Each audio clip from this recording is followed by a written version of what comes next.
Assalamualaikum warahmatullahi wabarakatuh.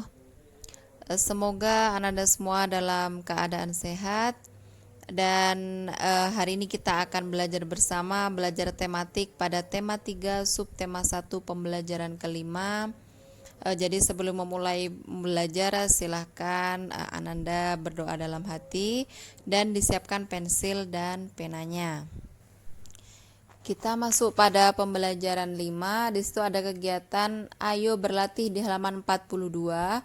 Menulis nama organ pencernaan ya. Di situ ada gambar organ pencernaan manusia. Ada di situ titik-titiknya ya. Jadi silahkan diisi, yaitu ada pada buku tema 3 juga pada halaman ke-15. Silakan dibuka bukunya halaman 15 atau bisa langsung melihat dari video ini juga bisa. Jadi silakan ditulis, bagian atasnya ada rongga mulut, kemudian kerongkongan, ada hati, lambung, pankreas, kantong empedu, usus besar, usus halus, rektum dan juga anus. Selanjutnya pada kegiatan ayo membaca di halaman 43, di situ ada bacaan tentang fungsi organ pencernaan pada manusia ya. Di situ ada gambarnya. Silahkan dibaca masing-masing ya. Kita langsung masuk pada poin-poinnya ya. Yang pertama ada mulut. Di dalam rongga mulut, makanan mengalami pencernaan secara mekanik dan kimiawi. Nah, alat-alat yang membantu proses pencernaan yaitu ada gigi, lidah, dan kelenjar ludah. Yang pertama gigi, yaitu berfungsi untuk mengunyah makanan sehingga makanan menjadi halus, sehingga enzim-enzim pencernaan mencerna makanan lebih cepat dan efisien. Gigi dibedakan menjadi 4, yaitu gigi seri, gigi taring, gigi geraham depan, dan gigi geraham belakang. Gigi seri berfungsi untuk memotong dan menggigit makanan. Gigi taring berfungsi untuk merobek makanan. Gigi geraham berfungsi untuk mengunyah makanan. Gigi manusia terdiri atas 3 bagian, yaitu mahkota gigi, leher gigi, dan akar gigi.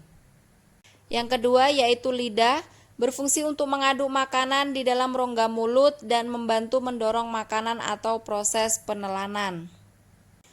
Selain itu, lidah juga berfungsi sebagai alat pengecap, yaitu rasa asin terletak pada lidah bagian tepi depan, rasa manis pada lidah bagian ujung, rasa asam pada lidah bagian samping, dan rasa pahit pada lidah bagian belakang atau pangkal lidah. Yang ketiga ada kelenjar ludah atau saliva, berfungsi untuk membasahi dan melumasi makanan sehingga mudah penelanan makanan.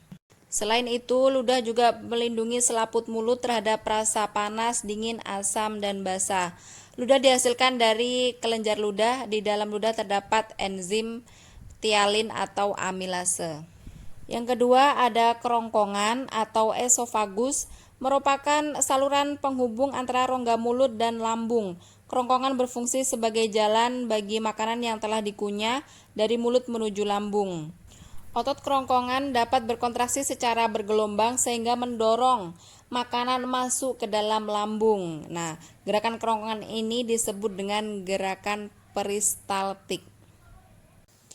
Gerak ini terjadi karena otot yang memanjang dan melingkari dinding kerongkongan mengerut secara bergantian. Jadi gerak peristaltik merupakan gerak kembang kempis kerongkongan untuk mendorong makanan masuk ke dalam lambung. Yang ketiga ada lambung atau ventriculus, merupakan kantong besar yang terletak di sebelah kiri rongga perut sebagai tempat terjadinya sejumlah proses pencernaan. Lambung terdiri dari 3 bagian, yaitu bagian atas, bagian tengah, dan bagian bawah.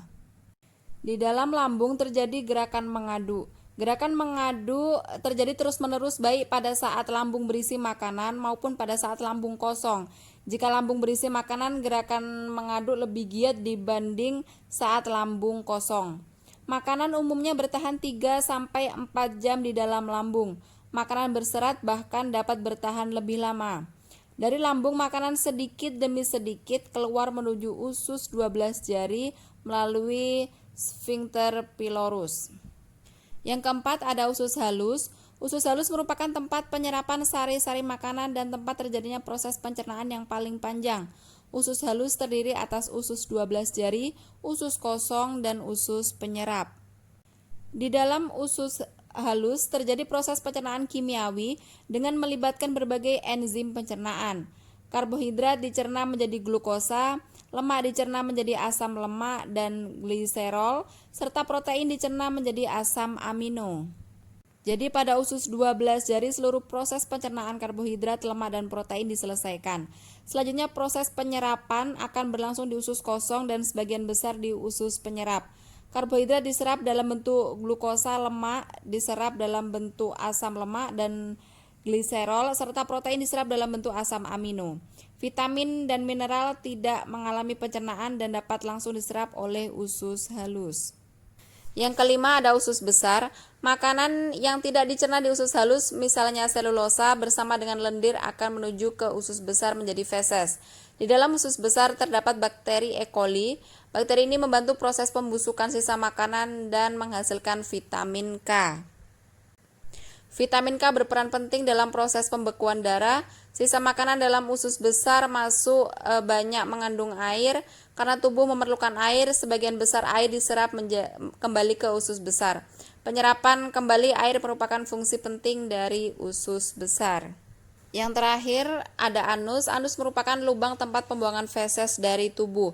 Sebelum dibuang lewat anus, feses ditampung terlebih dahulu pada bagian rektum.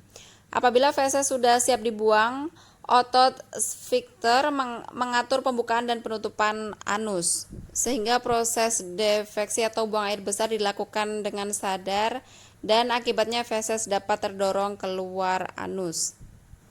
Oke, itulah tadi penjelasan tentang organ pencernaan pada manusia, dan untuk halaman selanjutnya silakan dibaca masing-masing.